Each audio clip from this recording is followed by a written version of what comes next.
तो ठीक है, तो वो दिखता ही है कि हम लोग आंख खोलें तो सही कि आप चाहते क्या थे। अभी दूसरी चक्कर ये है कि उम्र बढ़ने से हमने समझौता की प्रक्रिया बढ़ाई और समझौता करने की कोशिश करी। समझौता होता नहीं है, क्योंकि जितना आपने कॉम्प्रोमाइज़ किया उतना आपके अंदर गुस्सा बढ़ गया, आवेश बढ़ गया है। अब ज़रा सी बात में आप फट जाते हो आप। मानव में समझौतावादी कोई प्रवृत्ति रहती ही नहीं है। सारे समझौता जो है वो दबाव में होते हैं, है ना, मजबूरी में होते हैं और उसका दंड आप झेल रहे होते हो। आपके अंदर एक समझौते के बाद उत्साह में घटोतरी हो जाती है, उमंग लहर सब घटती जाती है। अनेकों समझौते कर लिए हमने। तो फिर जब सब चाहते यही हैं तो आंखें खोलने में कम लोग आगे आते रहते हैं। साहस की कमी, क्योंकि उन्हें पता है अगर ढंग से आंखें खोल ली तो जो डनलप का गद्दा, डनलप मतलब पुरानी कहावत हो गई, अब तो बहुत सारे मीटर आ गए, उसमें नींद नहीं आती है ना। हमारे साथ 2-4 दिन रह लो, आपकी नींद ही नहीं आएगी आपको। जो भैया ने स्टार्टिंग बोला कि जिम्मेदारी आ जाती है फिर उसके बाद। जिम्मेदारी आई तो उसको नींद गायब। तो फिर आदमी बेचैन, क्योंकि अब यहाँ पर घबराने के लिए नहीं बात करें, क्योंकि एक प्रस्ताव है, हमारे पास एक विकल्प आ गया है जिसपे कुछ काम भी हो गया है। तो आप घबराइए मत। आप अकेले में अगर सोचते तो घबरा जाते, घबरा के हमने जान भी, छोड़ो ना यार, छोड़ो। और बताओ क्या हाल है पापा मम्मी के, दाढ़ी बड़ी बड़ी अच्छी लग रही है, क्या बात है ना। तो डाइवर्जन ले लिया। हम यही कर रहे हैं। मेन मुद्दों की बात पे आते कम है, ये बताओ।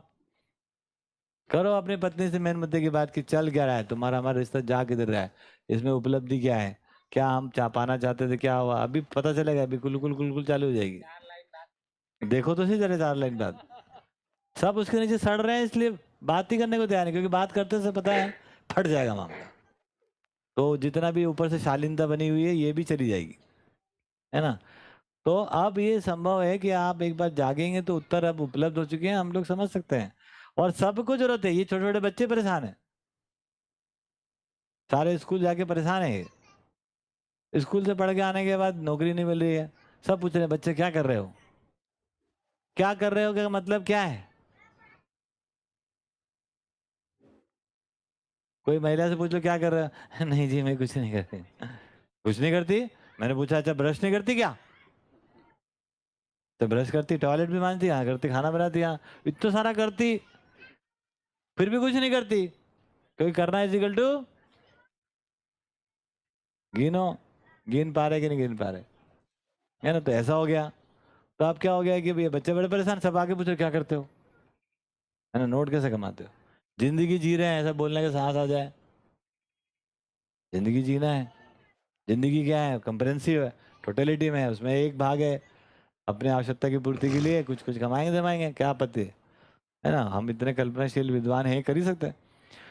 बट वो सारा का सारा कहीं ना कहीं इतना हमने अपने आप को आइसोलेट करके एकदम कर लिया ऐसा कि बस सांसें चलती रहे भैया।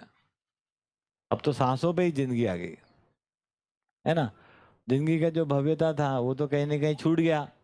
15, 16, 17 साल की उम्र में जो आपके अंदर उत्साह था, उमंग था, वो किधर है, वो किधर है वो। क्यों? क्योंकि हमने समझौते करे, और समझौता कोई समझदारी नहीं है, ये सब मजबूरी है, करने ही पड़ते हैं, मजबूरी में करने पड़ते हैं। क्या मजबूरी है, विकल्प हमको पता ही नहीं चला कि कोई रास्ता भी है क्या जिसमें हम अपनी जिम्मेदारी पे खड़े हो जाएं, जिसमें हम क्रांति की बात नहीं, हम अपनी अपनी जिंदगी को पहचान जाएं, जीने के लायक खड़े हो जाएं, और हम खड़े हो तो अनेक लोग साथ में खड़े हो जाएं और निकल के आ सकते हैं। उसका एक मॉडल आपके सामने रखा हुआ है, केवल 150 लोग कुछ भी नहीं है, मुट्ठी भर, मुट्ठी में ज्यादा लोग आएंगे, 850 करोड़ लोगों की मुट्ठी लगाओगे तो ज्यादा लोग हाथ में आ जाएंगे। 150 लोग क्या होते हैं, मच्छर मक्खी जैसे हैं उनके सामने, तो कभी मसल देवे। लेकिन उसके बाद भी विकल्प के लिए हम खड़े हो पाते हैं, हमको बातें समझ में आ सकती है, विश्वास आ जाता है, सम्मान की बात आ जाती है, और जो जो डिपेंडेंसी उस प्रकार से जो है, आश्रय प्रवृत्ति वो खत्म होती है, स्वावलंबन पूर्वक जीने की जगह में आते हैं।